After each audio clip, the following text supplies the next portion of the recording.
It's not very good, but it's the best I could do on short notice. Vicious words, words that are meant to hurt, things that we say that we know are going to get, in under the skin and into the heart of the person that we're having a conflict with. That's being rude, and God's love is not that way. How about sarcasm? It's my first language. Yeah, sarcasm, I think, is this great thing. Matter of fact, you listen to most comedians, they rely on sarcasm. It's a great, way for us to have a good time and laugh at things. But there is a line that can be crossed in our sarcasm. Some people use their sarcasm to wound. They get in a conflict, and they have this, like a couple, again, going to the marriage thing. If a couple has a fight in the bedroom, and they talk about whatever they're disagreeing on, but then they have to come back out to dinner with the rest of their guests, well, they continue the fight without fighting, actually, but they use sarcasm to just continue to dig at each other and swing hard from either end of the table. Anybody ever been the guest at this table?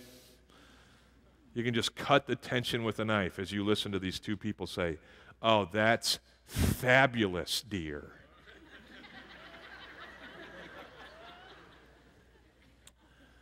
"Oh, honey, you didn't burn this roast as bad as the last one." Hey, picking that up?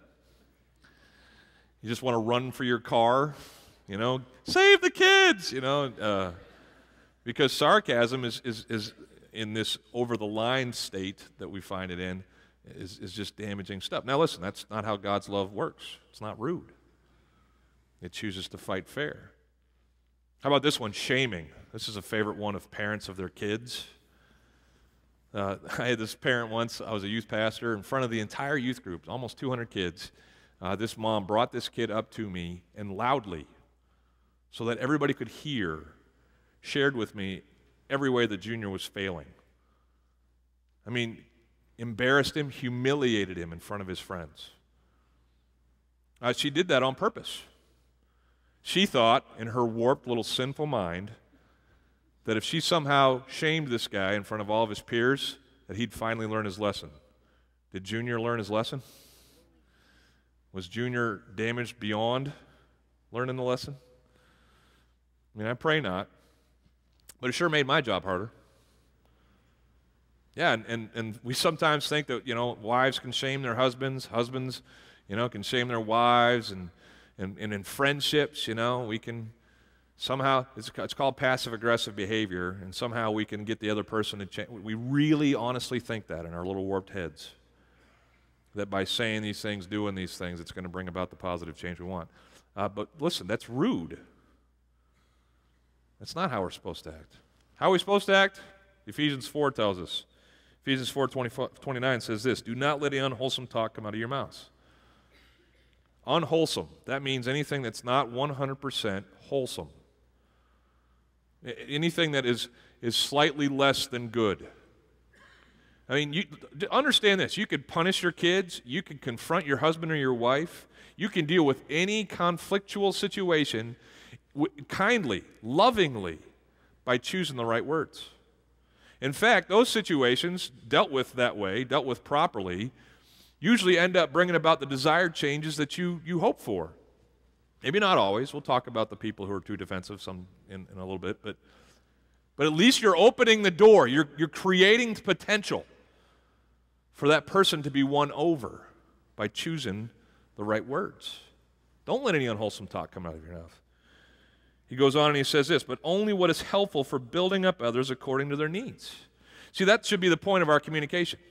Our hope is to help the other person, to build them up, to give them the kind of communication that's going to make them better and provide for them in their needs. And we do that so it can benefit those who listen. Some of us might be sitting there being like, "Wow, really? I thought it was just a way to punch back. I thought it was just a way to stay even, to not fall behind in the verbal arms race."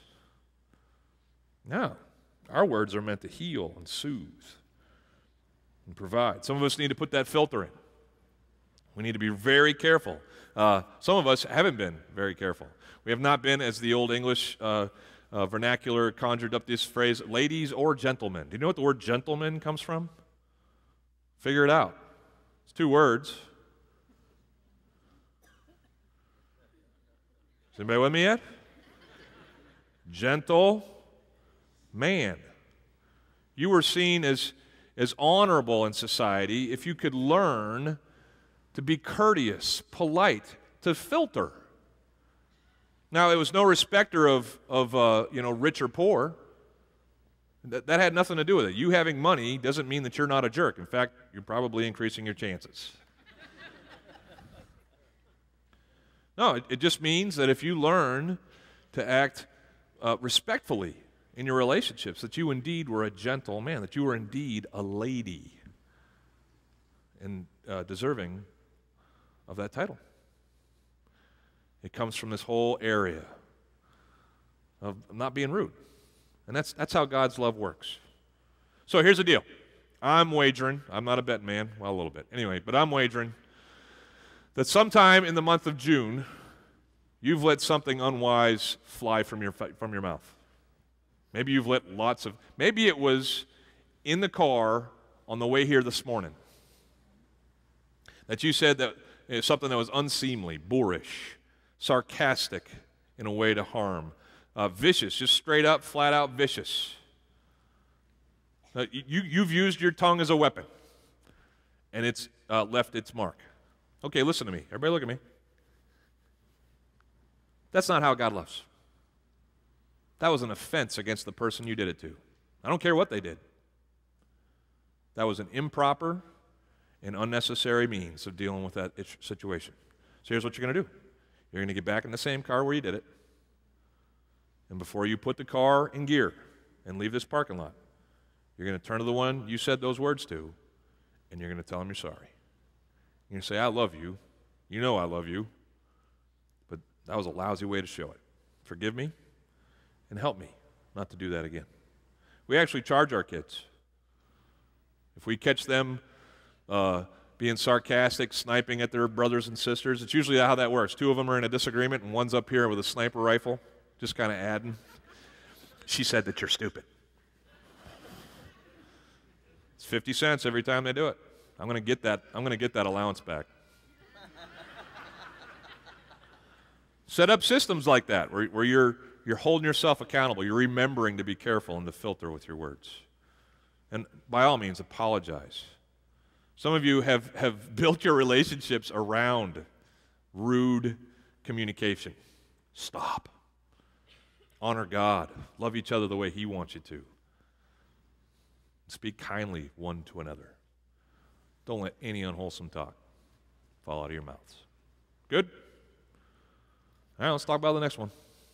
Next one says this: love is not self-seeking. It's a Greek word, seteo, and it means to demand or to crave.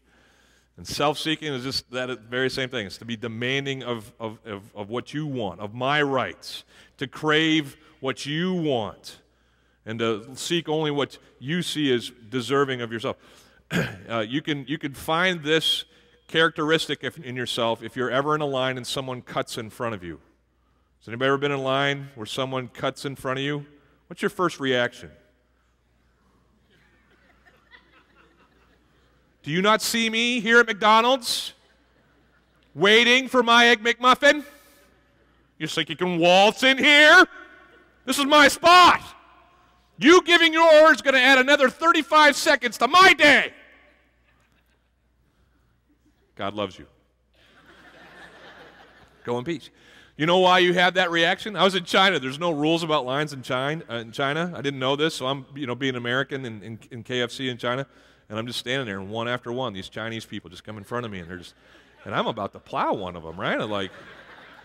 But then I figured out, hey, you just got to elbow, and I was bigger than any of them, so I was like, and just kind of went in there.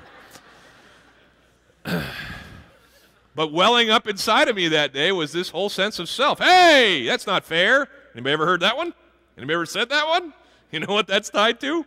Old man. Yeah, your worship of yourself is an old man characteristic. You are no longer worshipers of self. Did you know that? If you're with Jesus, you are a worshiper of Jesus first.